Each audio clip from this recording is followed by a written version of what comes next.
स्वागत है आप सभी का अपने YouTube channel the vision science hub पे।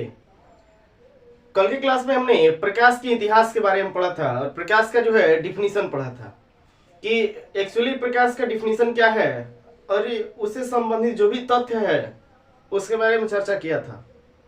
तो प्रकाश से ही संबंधित आज का क्लास होगा कि जो प्रकाश होता है उसका गुण क्या है, उसका नेचर क्या है। जैसे कहा जाता है कि प्रकाश जो है सीधी रेखा में गमन करती है और फिर प्रकाश को गमन करने के लिए किसी माध्यम की आवश्यकता नहीं होती है, अर्थात प्रकाश जो है निर्वात में भी गमन कर सकता है। प्रकाश जो है किसी वस्तु की पृष्ठीय क्षेत्रफल में जो है या फिर पृष्ठीय ताप में जो है परिवर्तन कर सकता है। तो आइए कुछ इसी से रिलेटेड कुछ टर्म्स है उसको देखा जाए। यहाँ पे हेडिंग डाला गया है कि प्रकाश का गुण, प्रॉपर्टीज ऑफ लाइट। इसमें सबसे पहला कह रहा है कि प्रकाश एक विद्युत चुंबकीय तरंग है जिसके संचरण का पथ हमेशा सरल रेखा अर्थात सीधी रेखा होता है। प्रकाश एक विद्युत चुंबकीय तरंग है जिसके संचरण की दिशा जो है हमेशा एक सीधी रेखा, सरल रेखा होती है। इसका सेकंड पॉइंट कह रहा है कि प्रकाश के गमन के लिए माध्यम की आवश्यकता नहीं होती है, अर्थात प्रकाश जो है निर्वात में गमन कर सकता है। निर्वात कहने का मतलब होता है कि जहां हवा भी मौजूद ना हो। मान लीजिए कि एक रूम है, यदि उस रूम में से कोई डिवाइस लगा के हवा को भी खींच लिया जाए तो बोला जाएगा कि रूम जो है निर्वात में है। निर्वात कहने का ही मतलब होता है कि वहां पे कुछ भी ना हो, यहां तक कि वहां पे हवा भी ना हो, तब उस क्षेत्र को जो है निर्वात बोला जाता है। तो प्रकाश को जो है गमन करने के लिए किसी भी माध्यम की आवश्यकता नहीं होती है, अर्थात प्रकाश जो है निर्वात में भी गमन कर सकता है। इसका तीसरा पॉइंट लिखा गया है कि भिन्न भिन्न माध्यम में प्रकाश का वेग भिन्न भिन्न होता है। अलग अलग माध्यम होगा उसमें जो है प्रकाश का चाल अलग अलग होगा। जैसे निर्वात में प्रकाश की चाल होती है 3 × 10⁸ मीटर प्रति सेकंड। पानी में प्रकाश की चाल 2.25 × 10⁸ मीटर प्रति सेकंड। कांच में प्रकाश की चाल 2 × 10⁸ मीटर प्रति सेकंड। तारपीन का तेल इसमें जो है 2.04 × 10⁸ मीटर प्रति सेकंड। और नाइलॉन में जो है 1.96 × 10⁻10 मीटर प्रति सेकंड इत्यादि। जैसे जैसे माध्यम होगा वैसे वैसे जो है उसमें प्रकाश का चाल डिपेंड करेगा। यदि माध्यम सघन होगा, उसमें कणों की संख्या ज्यादा होगी तो उसमें प्रकाश का चाल कम होगा, और माध्यम विरल होगा मतलब जिसमें कणों की संख्या कम होगी उसमें प्रकाश की चाल अधिक होगी।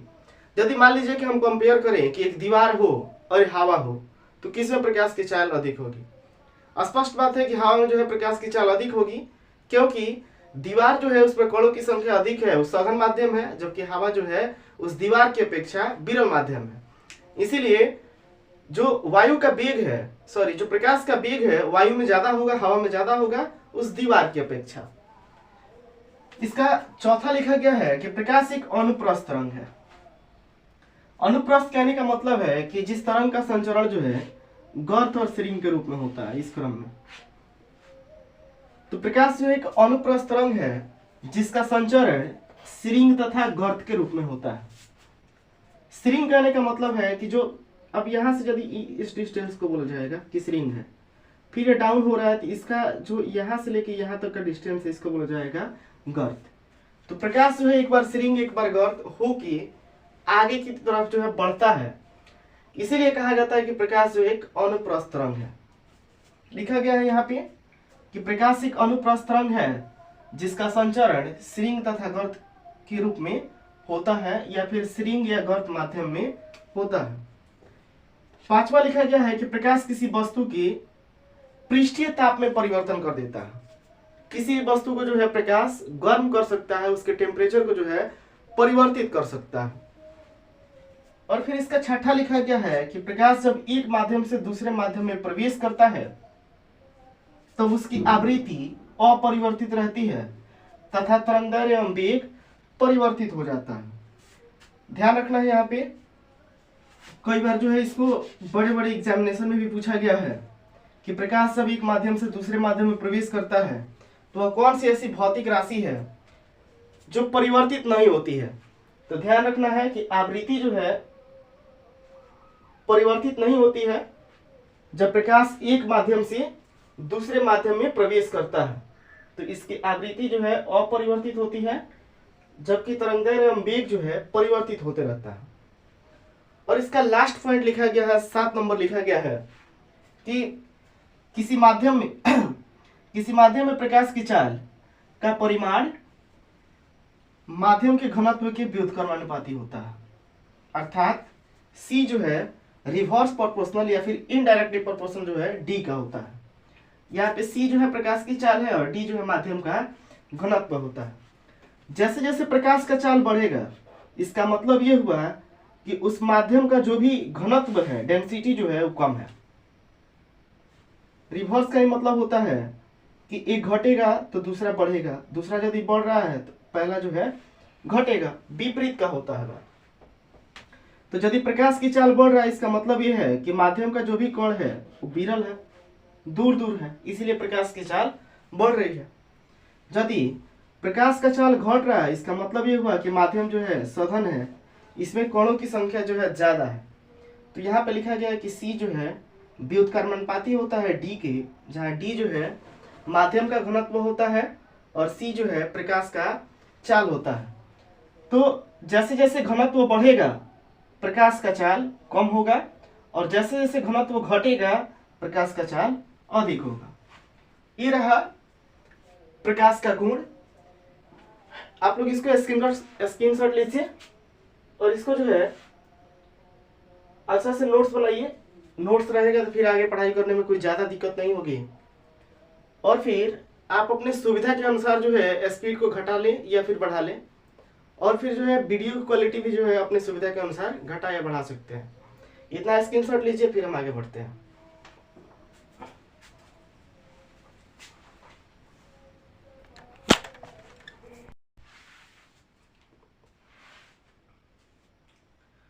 तो इसके बाद से पढ़ना है हम लोग को कि प्रकाश उत्पत्ति के आधार पर जो है पदार्थ को कितने भागों में वर्गीकृत किया गया है, और फिर प्रकाश गमन के आधार पर पदार्थ को जो है कितने भागों में वर्गीकृत किया गया है। जैसे प्रकाश जो है उत्पत्ति के आधार पे पदार्थ को 2 भाग में बांटा गया है। सबसे पहला होता है दीप्त। दीप्त का ही एक और नाम होता है प्रदीप्त या फिर आत्मदीप्त, और इसी का इंग्लिश नाम होता है लुमिनस सब्सटेंस। लुमिनस कहने का ही मतलब होता है कि जिसके पास स्वयं का प्रकाश हो,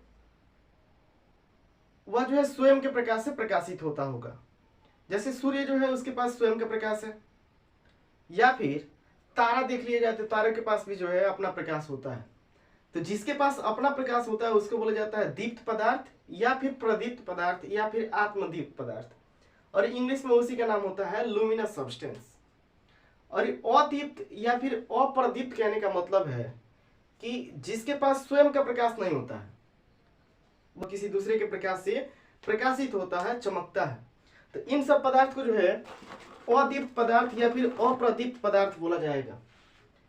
और इसका उदाहरण भी लिखा गया है, जैसे चंद्रमा, हीरा, कांच, उल्का पिंड, दीवार इत्यादि। तो सबसे पहले यहाँ पे लिखा गया है कि प्रकाश उत्पत्ति के आधार पर पदार्थ 2 प्रकार का होता है। सबसे पहला है दीप्त प्रदीप्त, इंग्लिश में इसको बोलेंगे लुमिनस, और इसके लिए डिफिनेशन लिखा गया है कि जो पदार्थ स्वयं प्रकाश उत्सर्जित करते हैं उनको दीप्त प्रदीप्त या फिर आत्मदीप्त पदार्थ कहा जाता है या कहलाता है। जैसे सूर्य, तारे, जलती हुई मोमबत्ती, जलता हुआ बल्ब इत्यादि। और अदीप्त या फिर अप्रदीप्त नॉन लुमिनस सब्सटेंस के लिए लिखा गया है कि जिसके पास स्वयं का प्रकाश नहीं होता है परंतु वे किसी दूसरे के प्रकाश से प्रकाशित होते हैं, चमकते हैं, उनको जो है अदीप्त या फिर अप्रदीप्त पदार्थ कहा जाता है। जैसे चंद्रमा, हीरा, कांच, उल्का पिंड, दीवार इत्यादि। अब इसके बाद से प्रकाश जो है गमन के आधार पर पदार्थ को 3 भाग में बांटा गया है। सबसे पहला होता है पारदर्शी पदार्थ, जिसको बोलते हैं ट्रांसपेरेंट सब्सटेंस। दूसरा होता है अल्प पारदर्शी या फिर पारभासी पदार्थ। पारभासी कहने का मतलब है ट्रांसलूसेंट, और तीसरा होता है ओपेक, अपारदर्शी। पारदर्शी पदार्थ कहने का मतलब है कि जिससे प्रकाश जो है पूर्ण रूप से आर पार हो जाए, उसको बोलेंगे पारदर्शी पदार्थ। और फिर जिस पदार्थ से प्रकाश पूर्ण रूप से आर पार नहीं हो उसको बोलेंगे अपारदर्शी पदार्थ, और जिस पदार्थ से प्रकाश अल्प मात्रा में आर पार हो उसको बोलेंगे पारभासी या फिर अल्प पारदर्शी पदार्थ। यहाँ पे लिखा गया है कि प्रकाश गमन के आधार पर पदार्थ जो है 3 प्रकार का होता है। पारदर्शी पदार्थ, ट्रांसपेरेंट सब्सटेंस, जिस पदार्थ से प्रकाश पूर्णतः आर पार आ जा सकता हो पारदर्शी पदार्थ कहलाता है, जैसे कांच, हवा, पानी इत्यादि। अल्प पारदर्शी या पारभासी पदार्थ, ट्रांसलूसेंट सब्सटेंस, इसके लिए डिफिनेशन लिखा गया है कि जिस पदार्थ से होकर प्रकाश अल्प मात्रा में आर पार आ जा सकता हो अल्प पारदर्शी पदार्थ कहलाता है, जैसे तेल से भीगा हुआ कागज, घिसा हुआ कांच, सफेद झिल्ली इत्यादि। और अपारदर्शी या फिर ओपेक कहने का मतलब है कि जिस पदार्थ से होकर प्रकाश आर पार नहीं आ जा सकता होगा अपारदर्शी पदार्थ कहलाएगा। जैसे दीवार हुआ, दीवार के आसपास, दीवार से जो है इस पर से उस पर प्रकाश नहीं आ जा सकता होगा, तो दीवार जो है एक अपारदर्शी पदार्थ हुआ। वैसे ही समझ लीजिए पत्थर, ईंट, लकड़ी, ये सब जो है अपारदर्शी पदार्थ का उदाहरण है। तो आज का क्लास जो है यहीं पे समाप्त होता है। कल के क्लास में हम लोग माध्यम पढ़ेंगे, माध्यम में सघन माध्यम क्या होता है, विरल माध्यम क्या होता है, और उसके बाद से किरण पढ़ेंगे, किरण पुंज पढ़ेंगे, किरण पुंज का प्रकार पढ़ेंगे। तो आप लोग वीडियो में कंटिन्यू बने रहिए। वीडियो में जुड़े रहने के लिए आप सभी का तहे दिल से धन्यवाद। वीडियो को जो है अधिक से अधिक लाइक और सब्सक्राइब शेयर कीजिए। धन्यवाद।